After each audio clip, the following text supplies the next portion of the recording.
So with a lot of great competition that has come and gone, we see a lot happening in Unleashed, especially with all the deck tech that we've been able to get. We've had 25Ks, we've had a couple of regionals over in China, Sydney, whatever it might be, and we have many more regionals still to come. So how is the meta shaping up? How is it looking? And what potentially are the top 6 decks of this meta? We're going to be diving into that right now.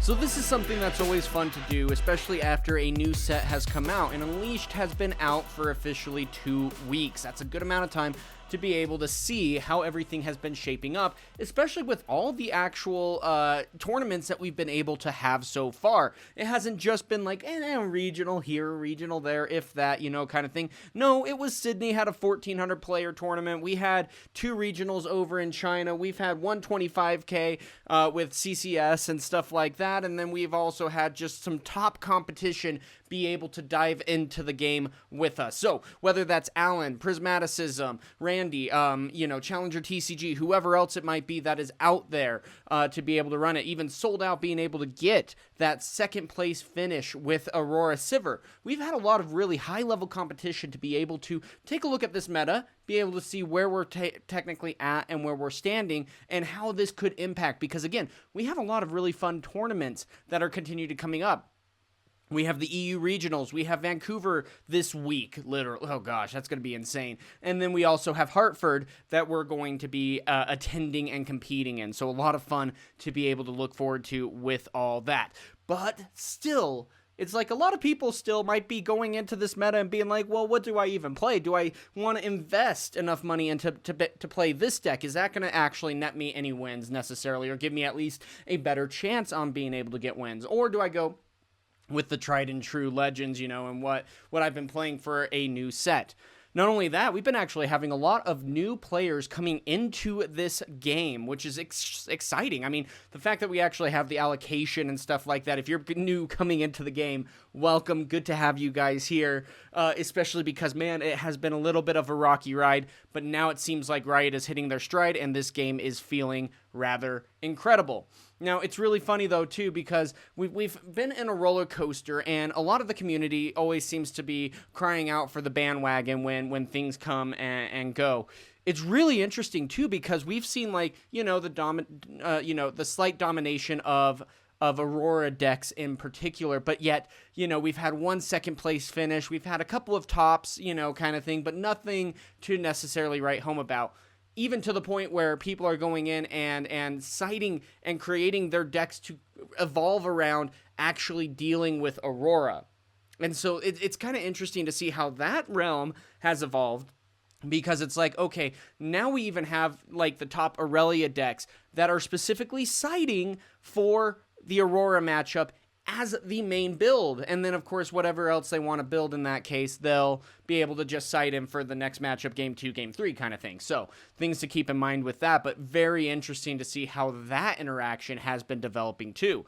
And it should be noted that if there is anything that does come about, I don't think there will be, but if there is, then there will be that sigh of relief kind of thing, and decks will be a lot less gear destructive. But a lot of the deck lists that we're going to be taking a look at has that gear destruction, that answer to Aurora built into the main deck already. So kind of interesting to see how that's shifted the meta, and if that's going to be enough of an impact to be able to really suppress Aurora in this case. It should be noted too that the Aurora build in particular is a very commanding build, very powerful in that regard, and has had some really impressive win rates so far, but hasn't been able to make that top cut. So we'll see. But still, now it's funny enough, people are starting to call for Irelia ban, especially after China had the top 4 or top 8 had 4 Irelias in it, with Azir actually ending up taking the winning spot. So really awesome there. But now people are seeing Irelia and they're like, she's too powerful, ban Purple Vex, ban, and it's like, no. Compared to other, TCGs out there and things like that, we don't talk about other TCGs too often, but it's like, when you take a look at all the decks that you are able to play and all the win rates and everything that are actually pretty respectful respectively. Yeah, that's what I was trying to say, but, that doesn't make sense. Anyway, you get the idea. That we actually have a pretty incredibly wide meta, that even me trying to go in and pick 6 decks that could be the top of this meta was actually a really hard feat. It's like, do I go in and go for Vex in particular and say, Vex is better than this deck, this deck, this deck? Do I maybe see Fiora that's maybe had a bit worse of a performance, but, all things together is actually a pretty well-rounded and well-built deck kind of thing. There's a lot to be able to debate with that, and that can be the tough choice here. So, without that, we're going to be diving into what I think is the top 6 deck lists, or the top 6 decks in the Unleashed meta. Always feel free to debate that with me down in the comments below. Love to hear your guys' perspectives on that. And this is in a particular order. I was trying to go from 1 to 6. So yeah, we start with the best first, guys. And of course, timestamps down below for you guys to jump to where you want. So feel free. Now, with that being said, of course, first and foremost, we are going into the Irelia build. Now, that's going to be one that is probably the best and top build. Now, I love the Irelia deck as a whole. It is just a really fun and dynamic deck to try to pilot, try to maneuver through. Has such a powerful combination with what purple is able to do with it, and then you also have green. So you have a lot of the counter spells that you're able to help impact the game. You have a lot of buffs. You have a lot of ways to be able to protect your unit, to get good mobility, whatever it might be. Irelia is that full package. Now, with that, so far, Irelia, according to the stats that we've been able to gather over 1,400 matches of Irelia, that she has 55% win rate, which is pretty dang good. Usually anything above like a 52% is something that a lot of people consider that top meta type of build, and so something to really be keeping in mind with that. And she really does have a pretty solid matchup into everything. It seems like the two that she's been struggling with the most has been Azir, and Victor, so the yellow decks respectively. Even maybe a little bit with Leblanc, but I do want to say there's a little bit of a caveat here with Leblanc, because I do feel like the best deck list has been discovered by Challenger TCG, that they've been able to build the most optimized deck list, and we haven't seen really Irelia going against that deck build in particular. And I feel like if it was going against any other LeBlancs in this case, or like if it was going against other LeBlancs, of course it would have a much higher win rate. But when we go against like that Challenger TCG build, that I do think that it is a much more difficult of a matchup, and maybe even a little bit favored into the LeBlanc, if only a little. I would say maybe like 52 to 48% win rate for the LeBlanc there. So things to keep in mind with that. That's just with in my own testing and experiences so far. Now, still, of course, you have about a 50-50 win rate into the Aurora matchups. You have great matchups into the meta. You can go against Vex and expect like a 52% win rate. You can go against Master Yi. That is feeling a lot more like a 50-50, and that can be a very difficult matchup for Irelia, because where they're able to kind of try to swing things, well, Yi, when they're defending, they're already getting a +2 in this case when they are defending alone. And then if you're able to do your signature spell to -2 and then get things moving, it's like, okay, cool, that's great and all, but there's not necessarily a whole lot that I am going to be able to do when I have to necessarily like -4 in particular, or things like that. And then if they have a punch first, if they have a discipline, it can be a very difficult matchup. Now, of course, with the bans that ended up coming out in Spirit Forge, there's been some struggles to see what's been happening, where this can go, and where things can be taken. And Irelia has really struggled with the card draw aspect of this game, and rightfully so. You're able to now add Scuttle Crab, which will draw you a card and then allow you to see your opponent's hand. The hard part with Irelia is that, of course, that is a 0 might. So even to be able to take a battlefield, while you're able to actually put in the work on getting that buffed up to be able to survive, is something that's just not worth the effort. You're not going to be finding yourself really wanting to do so unless it's just going to be that guaranteed win. You don't necessarily want to use a Defiant Dance to be able to, -2 from a unit and then +2 to a Scuttle Crab, whereas that kind of card is going to be able to have such a big impact down the line later in the game, and also, again, getting that kind of hand knowledge with Scuttle Crab is important so that you know what your opponent has at that moment in time and you can accurately plan for the future.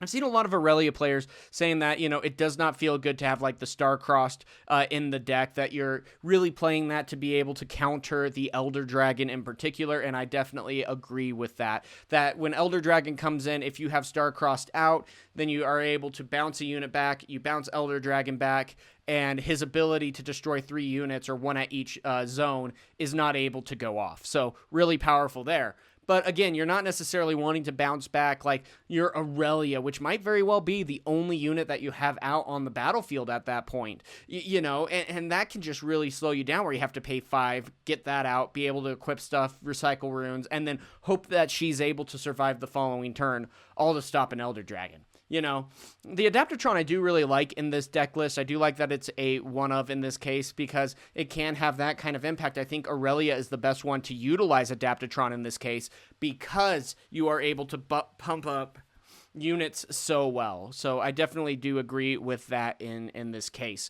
We'll see how this ends up going and how things continue to evolve. But again, very powerful deck, great win rates. The hard part is this deck can brick. You're going to be finding yourself where you might have a difficult situation every now and again, where if you just miss on the card draw, you're going to be struggling. If you end up missing Stellacorn, it can be a very difficult matchup for you because your opponent basically has to endure the hits that you're able to dish out in the beginning, and then that is literally it. Afterwards, they're able to do what they need to do, and there's some decks that have the card draw, that have the ability to generate answers that can then outmaneuver Irelia. And then also with like even gear destruction and things like that, they can destroy Guardian Angel, then take out your Irelia, and then you are finding yourself at a very difficult situation here, whereas you thought Irelia was safe, and now she's out of the game. And where you might not be running so many units, that can be something very difficult to try to catch up in. So really like these options here. Love what this is able to do. And I think that Irelia has some of the best showings here. Next, of course, is going to be Leblanc. Now, the reason why I put this at number 2, and I put this at number 2 very importantly, because I think that the best version of Leblanc has already been figured out. That I think, again, going back to what Challenger TCG was able to do, that I think that their deck list was the best version. And even with that, this 52% win rate is only because of a lot of people playing like a Death Knell build and that's it, or just like a regular LeBlanc Reflections Go Big kind of build, or whatever it might be. There's a bunch of different ones. And then Challenger TCG came out and said, hey, by the way, we're going to be doing the Death Knell abilities. We're going to utilize Reflections incredibly well. And on top of that, we're also going to be running hooks, so that we're able to sacrifice our Reflections, be able to get big things out, be able to potentially activate Death Knell abilities multiple times because of Karthus, and then be able to maneuver the board state as we see fit.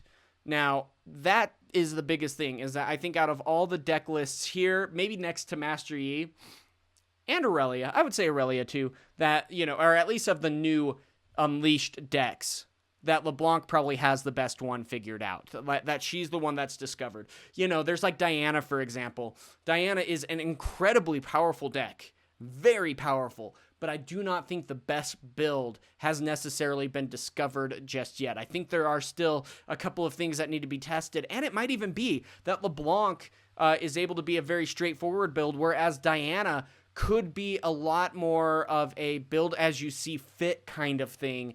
And that could even be to Diana's detriment, that there isn't that necessarily, this is the best build that is going to give you the best matchups and da-da-da-da-da kind of thing. That's going to be the hard part there. But LeBlanc has some insane Reflections that you are able to utilize. Was able to also get the first place win at the 25K CCS tournament. That's really impressive too. Was able to also get the top 8 in Sydney. Now, of course, that was Challenger TCG, accomplishing both. The same competitor, Daniel, there. So really impressive with that all the same, though. And then also, I really think that she has that full package where you still can definitely brick. This is, of course, a very impressive build to be able to take a look at, but you can brick. If you end up missing out on like the Karthus, or if the Karthus ends up getting taken out early on, then you're only getting 1 or 2 of the reflections maybe possibly built out. But I gotta say, one thing that is going to be so difficult is that if your opponent, or if you are able to pilot this deck, you get Karthus out, you have something like the Black Rose Dignitary, or you have like Soaring Scout, and you conquer, you create a duplicate, the opponent has to take over that battlefield, they destroy both, and you channel 4 runes. You go essentially 2 turns in your rune count ahead, which is insane. So to be able to go from essentially turn 2 to turn 4, whereas your opponent is still stuck in going into that turn 3, and you're now 4 runes ahead. That's tough to be able to catch up with, especially when you have these kinds of answers. I've been able to go against opponents where, they're dishing out their Riptide Rexes that are now able to come in on turn 3, and then they'll be able to attack in, create a reflection, then they have a Karthus out, they'll be able to dish out 8 damage as they see fit to my units and things like that, and it's like, those kinds of answers are very difficult to try to answer there. Then not only that, they have things like, I've seen Ruined Rex get played into the Starspring, they play out a 2-cost unit into the Starspring, the reflection that is readied gets bounced back to base, takes over the other battlefield, then you create, then you can't create another reflection then, but then you go in and you are able to then potentially baited hook that on the reflection Rex, and you're able to deal out 8 damage as you see fit to the rest of the field. That's tough to be able to try to answer. And then not only that, with hook, you could potentially get out a Thousand Tail Watcher, a Harnessed Dragon, or a Rift Herald added to the base. The Death Knell abilities are so incredibly powerful, and then the fact that you're able to create reflections with that is insane. And then you get the draw power that you are able to utilize so incredibly well. Hey, this reflection needs to die this turn, or it's going to be dying this next turn. Okay, that's perfectly fine. Here's Sacrifice. I'm going to draw 2 cards and channel a rune. What? Okay, cool, that's fine. Hey, by the way, here's a Glass Mythologist. I'm going to have a double Death Knell trigger when he dies. I'm going to be able to get back, my Black Rose Dignitary and a Galio. I'm going to be able to get back, my Soaring Scout or Watchful Sentry. Whatever it might be. There's just ways that you are able to go wide. And then I gotta say, Vi, I think, is one of the most powerful cards of this set. The fact that you can ambush in and stun a unit when you ambush in is insane. That is just something that I absolutely love about this deck, because it can better guarantee that you're going to be taking this battlefield, and then you're able to make a reflection and get the benefits of those. You're going to have a better chance of holding. You're going to be able to get the Death Knell abilities potentially. And whatever else it might be. It is just such a powerful combination here. And I know that Daniel has gone up and added another Vi in this case, has also removed the Galio, so things to keep in mind with that. But this is just a very intimidating build to try to encounter. And there are still some good matchups that you have against this deck in particular. And if you are able to potentially take out those early threats, if you're able to take out the Karthus, if you're able to get onto the battlefields and start holding, I know my best chance with Master Yi was when I got onto the battlefields early on, and then were able to just continually buff up my units and stop the Leblanc from being able to get going, was one of the best chances that I had in this case. And so you got to watch out for that. And also, Leblanc can run a little bit more rampant because we don't have any worry of falling star. We don't have those kinds of checks to where Karthus is able to sit in the backfield a little bit better. And, if we have challenge, that's an orange, that'll be able to target him. We have also charm a little bit, but, not nearly as much of matchups that you're having to worry about, where it's like if you're going against red, you're like, oh, great, I have to worry about falling star. If I go against Irelia, I have to worry about charms and stuff. If I go against Master Yi, I have to worry, that's the thing. So there still is a good matchup here, and I'm going to be curious to see how Daniel's going to be able to do in Vancouver, though I would not be surprised if he again gets another top 8 finish with this deck. It is just so well built. Next, of course, is going to be Master Yi, one of my favorite legends of this set, and one that has actually had the best win rate. Doesn't actually have the most games ran, surprisingly. That's still going to be with Leblanc, but even with that, out of the 1,600, over 1,600 matches, still able to maintain a 59% win rate. Very well done there. And the big reason why I want to say that Master Yi is there is because he's already been essentially figured out in a lot of ways. You don't have to worry about, what he's able to do. He's already been tried and tested through the first 2 sets. We saw in set 1 that he was one of the top 2 decks. It was essentially Kai'Sa and Master Yi. In set 2, he had a major fall off because he couldn't keep up with the card draw of Miracle lists. And then as soon as the bans came, he was right back on top and able to get that second place finish. What was that? Over in China at their regionals or something along those lines. I can't remember the tournament exactly. But all the same, still very impressive on that. And then going into set 3, he has been very formidable. Now, he has been able to get into the highest conversion rate of day 2. The only one that beat him in Sydney was Sivir. And then Master Yi, I think, only lost by a percentage point. It wasn't very much at all on that day 2 conversion rate.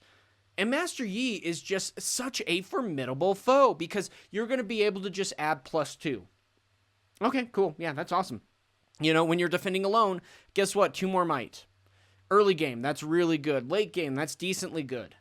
And then not only that, you have the defies, you have ways to pump up your units, you have ways to maintain card draw and answers, then you have those big swinging turns with White Flame Protector, with Vialmaw, with the Tasty Fey Folk to be able to accelerate out. So if you end up getting in a little bit of trouble, you have a Tasty Fey Folk, it can go accelerate right in. You have Ruin Runner that is able to do incredibly well, where it just can't be targeted by enemy spells and abilities. And so I really think that Yi is easily one of the most well-rounded decks of this meta, and there are still definitely some choices that you can make on what you would prefer. I know that my list is a lot different than what we're seeing with this Master Yi list that we're going to be taking a look at here in a second. But the biggest thing here is that with this being the most well-rounded deck, you're not going to have necessarily those game-breaking turns. You're still going to have some pretty cheeky plays, but your opponent's going to know what's coming. They just have to endure it, essentially, kind of thing. Whereas when they attack in and you have 5 up, it's like, okay, you have a Rengar. Or at least you're saying that you have a Rengar. And then you attack it and it's like, oh, yep, you have a Rengar. Oh boy, it's at 8. Okay, well, you take out my 2 units and you hold now. Great, kind of thing. That's something to keep in mind there. But Yi is definitely a very safe deck to be able to pick. It has a great win rate. It has a very solid gameplay. It's pretty, it's moderately straightforward on how to play it. But it is going to struggle into Aurora. You're going to be finding yourself trying to play around, and it's even to the point where my entire side deck is for the Aurora matchups. I have really good matchups into everything else. I mean, you take a look at Master Yi, and his win rates into Aurora in particular are super low. But then everything else is actually at above a 50% win rate. Irelia is going to be probably the closest matchup, but even then, I think that as Master Yi, you're slightly favored. That even with LeBlanc, yeah, you're going against the Hook build, the Hook Death Knell build that Challenger TCG has. Yeah, that's really tough, but you're still in a decent spot. It's not like it's an unwinnable. I would say that the Hook LeBlanc Death Knell is probably the closest 50-50 than Irelia. Diana might be a very difficult one, but you have the Defies. You have a bunch of other answers that you're potentially able to dish out against Diana. And if you're able to deal with the ways, then you're in a very solid spot in general outside of that. So you have some really good matchups. And then you're able to utilize the aggression on one side while being able to really have that good impact and just wall built up for that mid to late game. I gotta say, Scuttlecrab is probably the best suited for this mid-range Yi deck because even when it is defending, it's at 2 might now. And then you have to worry about things like the unguards and the disciplines and things like that. And then being able to go in and see your opponent's hands is absolutely incredible, and you're just so well rounded here. I love how this deck ends up looking. Some people are running, we're seeing a couple deck lists that actually are running like 3 Tasty Fey Folk. You're seeing Vile Maws being at 1 of, 2 of, depending. We have a lot of people that are running 1 White Flame because, I mean, heck, if you are able to make your first mate get +8, that is the kind of stuff that can help you win games, that people think that they built up this wall in particular, and you're like, kind of. Here's White Flame. Oh, sorry. My bad. So really fun to be able to see that. Then you also have Punch First adding +5 right there, which is really good, and just some really solid answers all around. I gotta say, love the build that this is able to utilize, and I think that Master Yi has that chance to be one of the top decks. He's had some of the best conversion rates that we've been able to see, but at the same time, he hasn't had that top 8 finish. We saw that in Sydney, was able to get 12th place. Over in China, was able to get 13th place. It is on the cusp of getting into that top 8, but is not quite there yet. And so we'll see. Vancouver could be very telling, where Yi is finally able to break into that top 8 and see if maybe he can win it all. Again, Yi has some of the best matchup percentages, but that predictability can be its downfall. So even if you do have very impressive board states, if you're not necessarily able to then be prepared for what is able to be dished out, you're just going to find yourself in trouble there. So things to certainly keep in mind with that. And I mean, all the same though, this is just an impressive list. I gotta say, I really love where Master Yi is at, and I really think that he could be one of the top decks of this meta.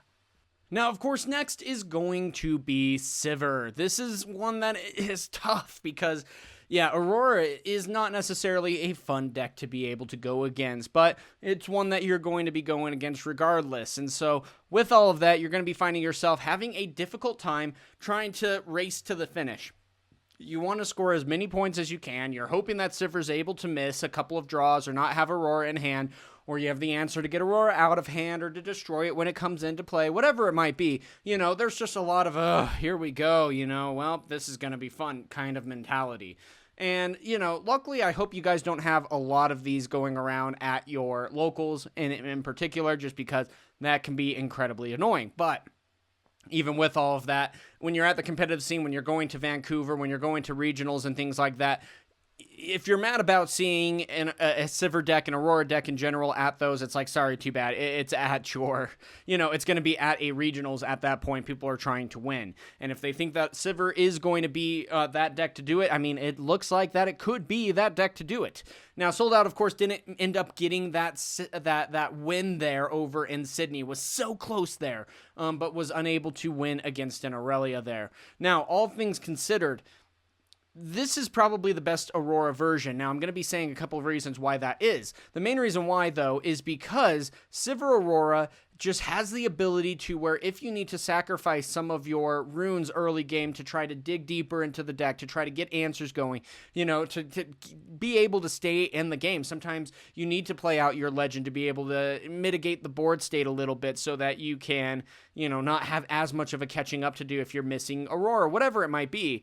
Well, then Sivir is able to create gold, and I think that's going to be one of the best things that Sivir has going for her.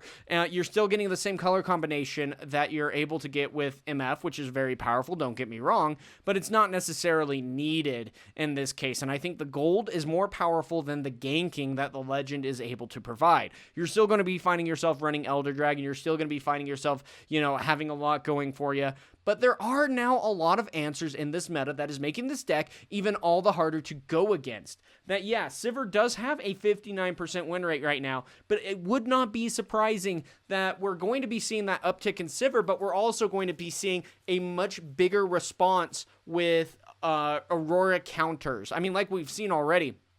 We've seen Irelia, we've seen Master Yi, we've seen Diana. All these decks are starting to just main deck the Aurora matchup because it is their roughest matchup. They have decent matchups into everything else. They don't into Aurora. So, okay, well, let's just play as though we're going against Aurora in the forefront, and then game 2, game 3, we can actually play our decks as we see fit because we have all right matchups outside of that.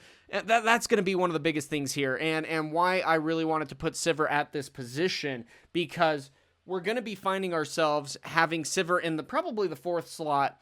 But it wouldn't surprise me if we see Sivir maybe even take a 1 or 2 spot step back as this meta becomes ever more focused on destroying the Aurora decks. We'll see. But Elder Dragon with Sivir is just absolutely insane. If you're able to then find the Aurora, you get the Elder Dragon, and then you're able to play it and possibly destroy up to 3 units, that kind of stuff is just so detrimental. Then you get the answers of being able to play some spinning blades and stuff like that. Or what's the card name? Wow.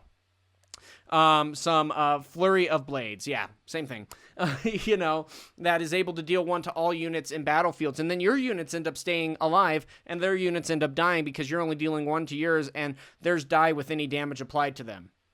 That kind of stuff is just going to be absolutely crazy. Then we're going to be finding ourselves, like with Mind Splitter, you're only running 1 because, again, you want to be able to find Elder Dragons as much as possible. Then you're finding the ramp, you're finding Last Rites to be able to recycle those cards, Elder Dragons, Mind Splitters, so that you have continual hits with Aurora. Then you're having Treasure Trove and Pack of Wonders so that you can recycle and channel runes and be able to get things going that way with card draw so that you have a better chance of finding your Aurora. It can be a very suppressive deck and in all the best ways, and that is why it is one of the top decks. It can brick, though, and if it does, you're going to be finding yourself having a really bad time. I mean, I even remember seeing round 7 of the Chinese Regionals day 1 where Azir ended up actually winning it all. We saw a 3-3 Aurora Sivir. And that can be how it is. This is a casino deck after all. And so to be able to find yourself going against, casino style of gameplay there, and you're going to just be rolling the dice and seeing, all right, do we hit? Do we win? Yep. Okay, cool. Or do we hit? Nope. Sorry. It looks like we actually lose. That's the kind of risk that you might be taking here, though. There is certainly some skill that is needed in piloting this deck, though it can be the, hey, I'm just going to sit down and play this and call it good. You can find yourself on both realms there, and if you do sit down and you make the time to study out this deck and to figure out what is needed to be able to take this game to your opponent, because one of the biggest deciding factors is if you don't end up seeing Aurora, what can you then do to be able to win? That's going to be the biggest deciding factor here, I think, and why Sivir is going to be a deck that's here to stay, but we might be seeing it actually taking a little bit of a step back because of the meta and how it is shaping up. Next, of course, maybe a little bit of a surprise for some of you, but Azir. Oh my gosh, this guy is great. He is the Tony the Tiger of the Riftbound, because I said it that way. Gosh, dang. Anyway, with that being said, though, Azir is going to be just an absolutely mammoth of a deck. He has the best of both worlds. You're able to have great board presence early game so that you can answer the aggro side of things. Then you have great late game. You have the ability to answer Aurora at an incredibly high win rate. I mean, we're seeing that when you're going against Sivir, you're at a 62% win rate. When you're going against MF, you're at a 55% win rate. You struggle into Master Yi a little bit. That's fine. No big deal there. You struggle into maybe a little bit of Fiora, but that's near a 50-50.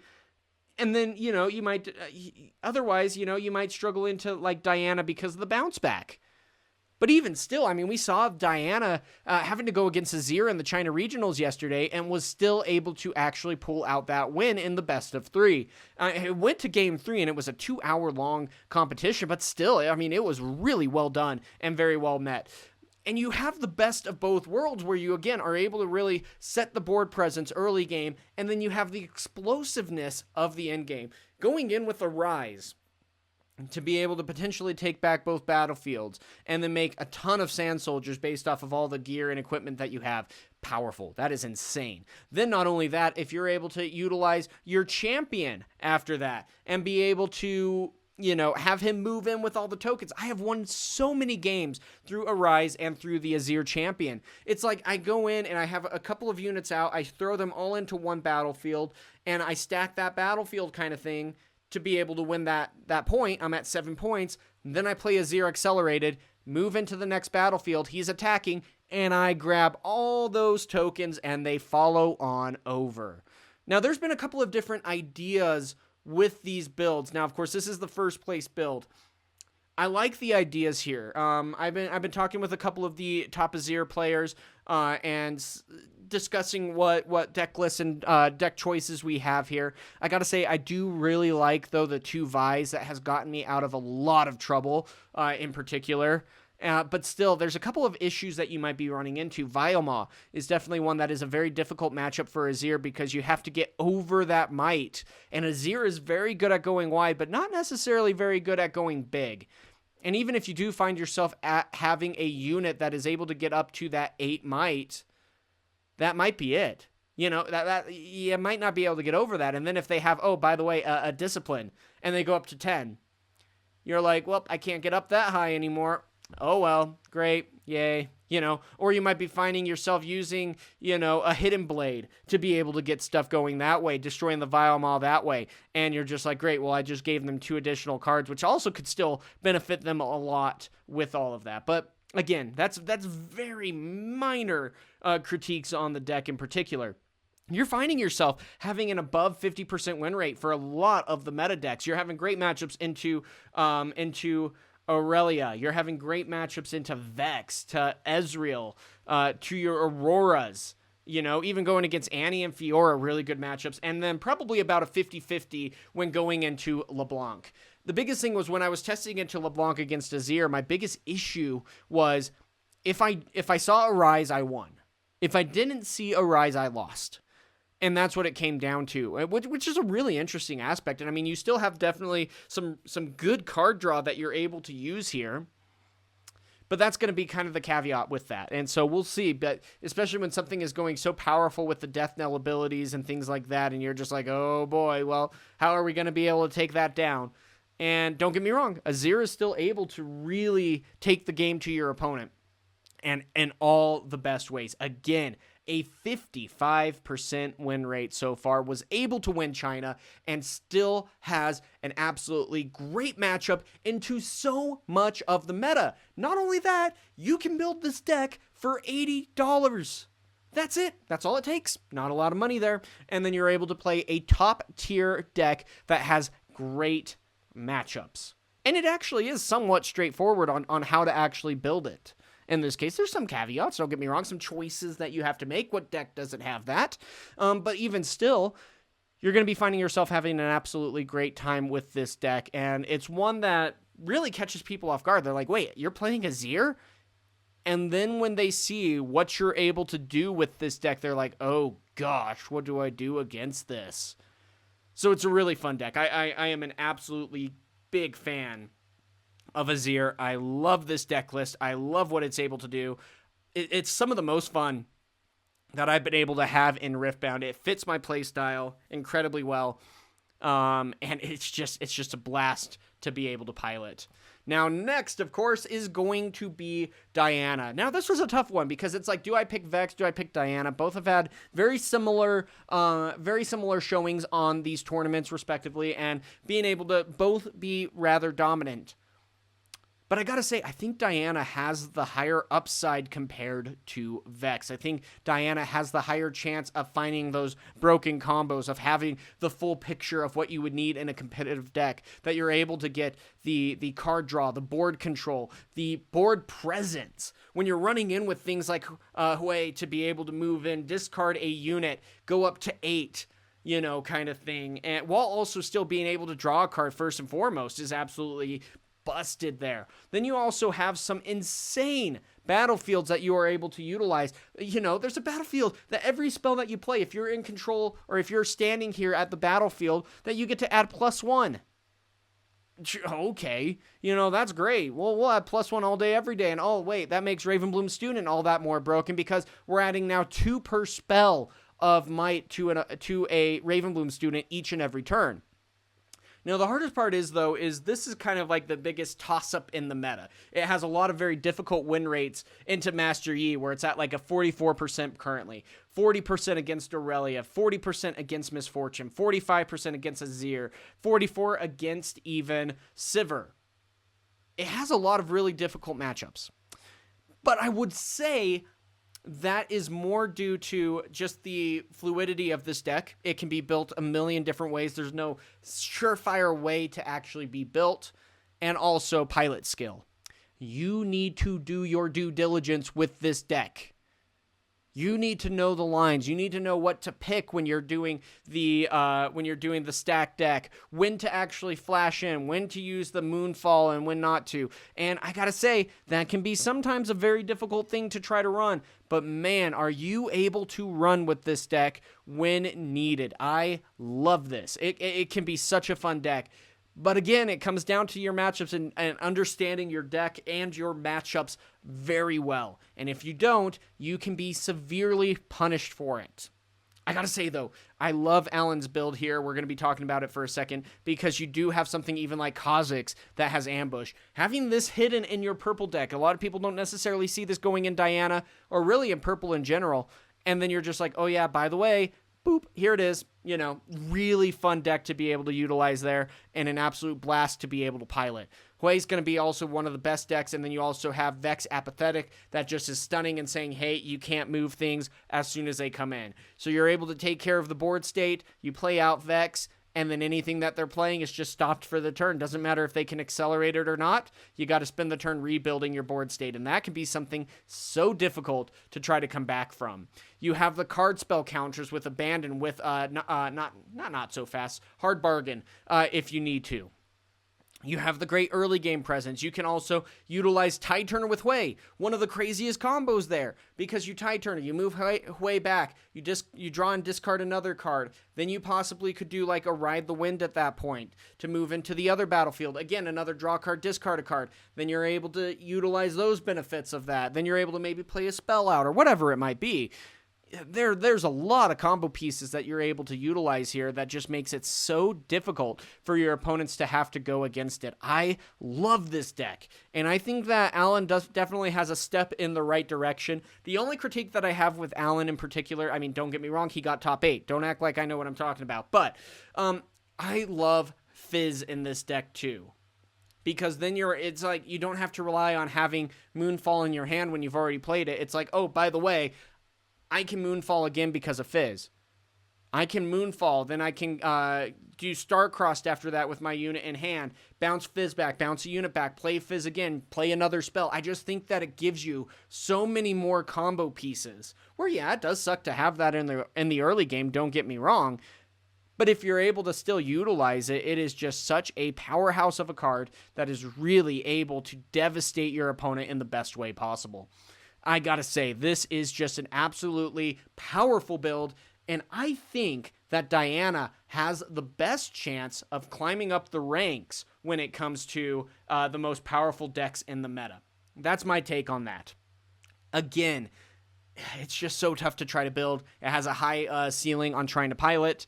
That's just how it is going to be. But man, is it a fun deck to be able to play. Now, with that being said, guys, that is going to be it for the video. These were my top 6 decks in this order. Very fun to be able to see on how all of that actually ended up coming out and about. So what did you think about my top 6? Do you agree with the list? Of course, Irelia at number 1, Diana at number 6, and everything else in between. I gotta say, it's going to be a lot of fun to see Vancouver this weekend. We're going to be co-streaming that at least day 1. I have a nephew birthday party on Sunday. Sucks how it is. It's what it is. But all the same, it's going to be a lot of fun to be able to watch Vancouver with you guys and see what is going to be in store for us. And then I got my competitor pass for Hartford. We are going to be there. We are going to be at the main scene.